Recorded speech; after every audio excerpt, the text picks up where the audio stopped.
Jusqu'alors, le tisserand, propriétaire de son métier, travaille chez lui, en famille. C'est une forme de sous-traitance. Il achète le coton ou le lin brut à un marchand de la ville, il le tisse et revend au marchand le produit fini.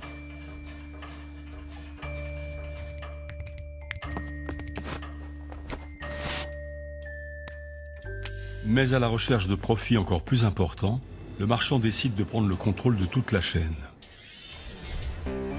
Il investit dans l'achat de plusieurs métiers qu'il réunit dans un seul lieu, la factory, l'usine.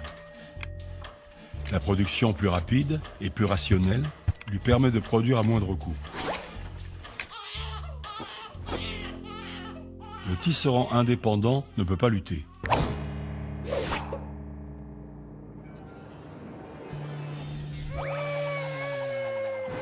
Pour survivre, il doit aller travailler dans l'usine du marchand auquel il vend sa force de travail contre un salaire. C'est ce qu'on appelle le factory system. L'usine devient ainsi une machine à fabriquer de la classe ouvrière. Avec pour matière première les centaines de milliers d'artisans et de petits paysans, obligés pour survivre d'aller travailler dans les centaines de filatures qui poussent comme des champignons dans l'Angleterre de la seconde moitié du XVIIIe siècle.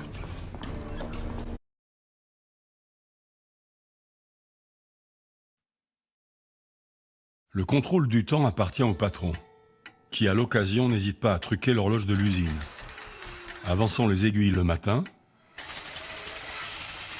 les reculant le soir, pour voler à l'ouvrier quelques malheureuses minutes. La journée de travail peut durer jusqu'à 16 heures, à quoi s'ajoutent souvent 2 heures de trajet à pied entre la fabrique et la maison. Reste à l'ouvrier 6 heures pour récupérer et reconstituer la force de travail qu'il vendra le lendemain.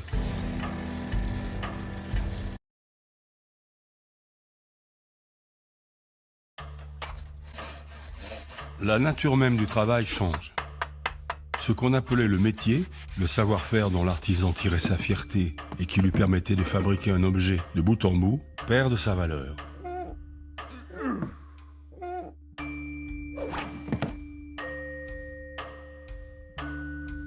Dans les nouvelles usines mécanisées, le travail est divisé entre plusieurs ouvriers. Chacun n'accomplit qu'un fragment de la tâche que la mécanisation rend encore plus facile à exécuter. Ce qui le met à la portée des femmes et des enfants, les OS de l'époque.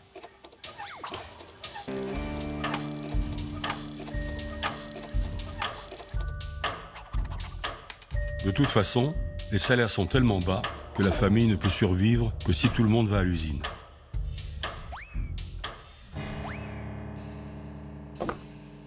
Les enfants travaillent à partir de l'âge de 5 ans. Beaucoup moins payés, ils accomplissent des tâches totalement imbriquées dans celles des adultes et doivent eux aussi travailler jusqu'à 16 heures par jour.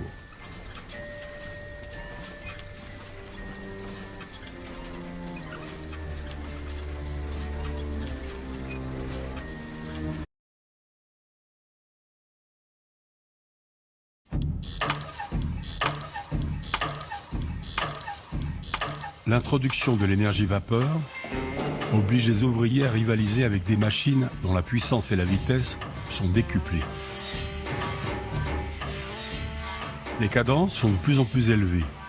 Les accidents se multiplient.